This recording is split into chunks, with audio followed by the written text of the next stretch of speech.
সালারজাং মিউজিয়ামের একতলার উঠোনে অনেক চেয়ার পাতা। দর্শকরা ভাববেন নিঘাত ঘুরে ঘুরে ঠ্যাং ব্যথা হলে বসে জিরোবার জন্য।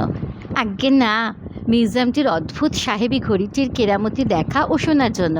বিশাল ঘড়িটির সৃষ্টিকর্তা লন্ডনের কুক অ্যান্ড কেলবে কোম্পানি হলেও গোটাটা ৩৫০টির বেশি টুকরোয় ভাগ হয়ে জাহাজে চেপে আমাদের কলকাতা শহরে এসে পৌঁছেছিল।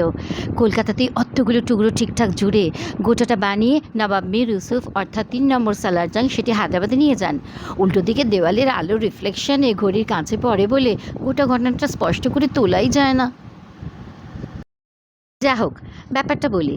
ঘড়িটির নিচে ৩টে সার্কেলে ৩টে জিনিস দেখায়: বার, তারিখ ও মাস। আসল কেরামতি ঘড়িটার উপর দিকে ডান দিকে একজন কামার সমানে হাতুড়ি পেটছে, অর্থাৎ সেকেন্ডের হিসাব দিচ্ছে।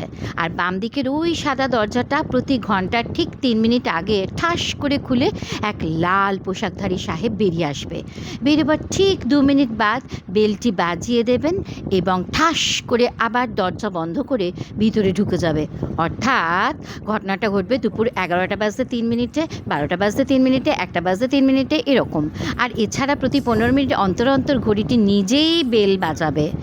অমূল্য এই ঘড়িটি মাঝে মাঝেই অসুস্থ হয়ে পড়ে, তাই এনাকে দেখতে পাওয়া সত্যি ভাগ্যের ব্যাপার।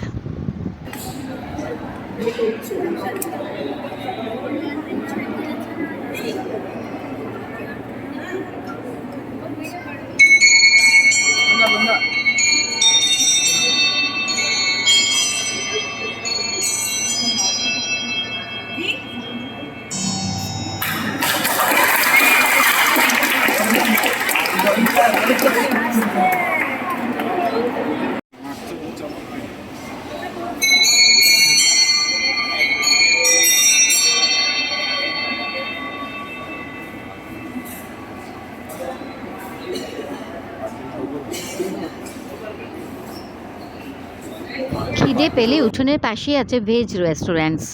জুসগুলো অবশ্য খুবই খাঁটি, খাবারের দাম একটু বেশি, কিন্তু কোয়ালিটি বলতে পারবো না, খেয়ে সব দেখিনি। এবার ঢুকে সাদা মার্বেল পাথরের প্রমাণ সাইজের সব মূর্তির গ্যালারিতে।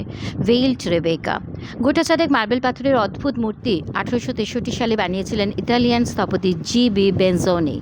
সালারজাংয়ের এটি সেই আসলদেরই একটি, সুতরাং এর মূল্য বর্তমানে কত বুঝতেই পারছেন।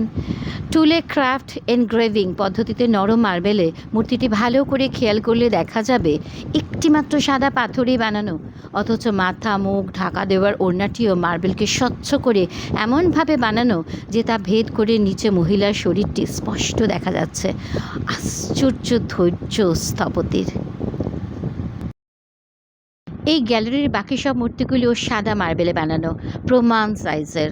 ইতালিয়ান মূর্তিগুলোর গায়ে ঋতুর ভিন্নতা অনুযায়ী পোশাকেরও রকমভেদ দেখা যাচ্ছে।